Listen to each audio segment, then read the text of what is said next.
મંદિરના દ્વાર ખોલી દીધા છે, જેને કારણે માતાજીની અર્ધવિકસિત મૂર્તિનું નિર્માણ થયું હતું. પોતાના આ કૃત્ય બદલ તેણે માતાજીના ચરણોમાં પડીને માફી માંગી અનેક ભક્તોની આશા પૂરી કરી છે, એટલે આશાપુરા તરીકે ઓળખાય છે, એટલે આશાપુરી કહેવાયા.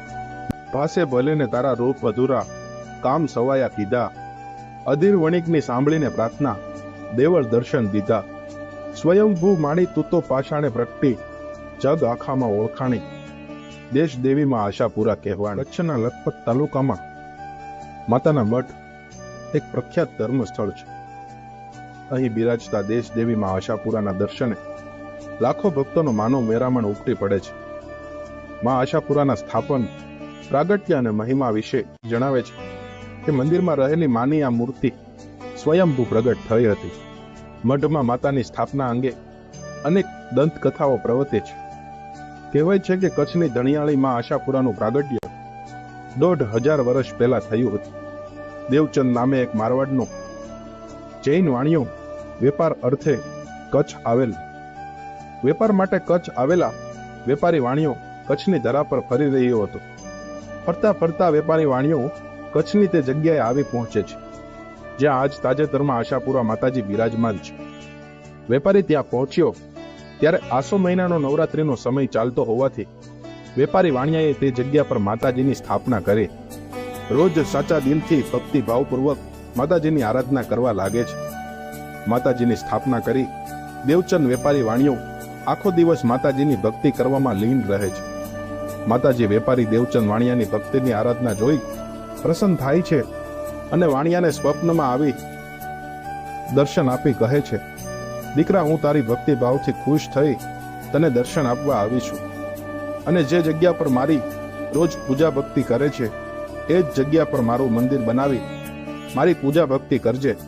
પરંતુ મારું મંદિર બનાવ્યા બાદ 6 મહિના સુધી મંદિરના દ્વાર ઉગાડતો નહીં.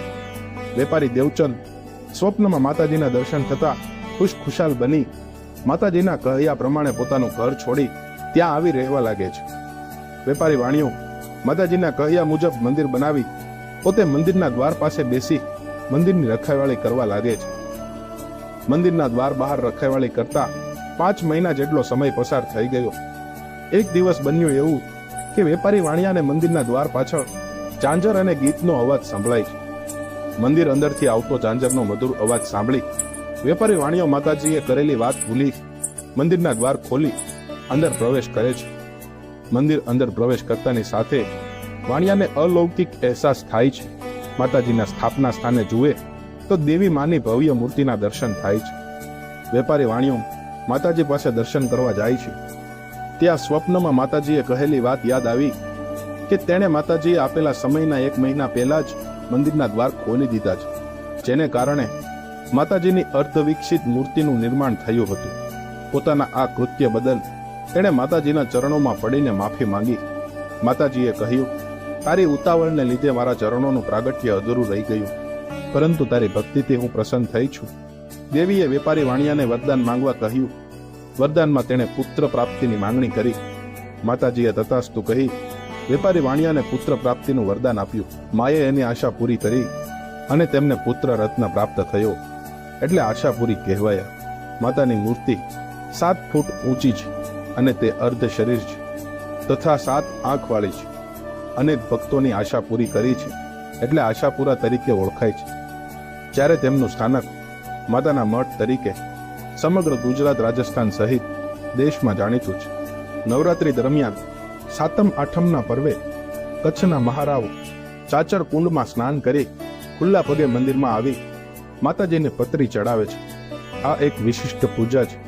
નવરાત્રીના 9 દિવસ અહીં ગ્રામજનો દ્વારા પ્રાચીન નવરાત્રી ઉત્સવ ઉજવવામાં આવે છે, જેમાં માત્ર ઢોલના તાલે માતાજીના ગરબા ગવાય છે, જેમાં ગાયક રોલ પણ મઠના લોકો જ હોય છે. માતાએ વર્ષોથી અનેક ભક્તોની આશા પૂરી કરી છે અને કરી રહ્યા છે, એટલે જ વર્ષો વર્ષ માય ભક્તોની સંખ્યા વિચરતી રહી છે. પાસે ભલે ને તારા રૂપ અધૂરા, કામ સવાયા કીધા, અધીર વણિકની સાંભળીને પ્રાર્થના, દેવળ દર્શન દીધા. સ્વયંભૂ માણી તું તો પાષાણે પ્રગટી, જગ આખામાં ઓળખાણી, દેશ દેવીમાં આશાપુરા કહેવાણી. તો મિત્રો, આ હતા દેશ દેવીમાં આશાપુરાના ઇતિહાસની વાત. આશા રાખું કે આ વિડીયો આપને પસંદ આવ્યો હશે. તો પસંદ આવ્યો હોય તો લાઇક શેર અને કોમેન્ટથી જરૂર કરજો મિત્રો.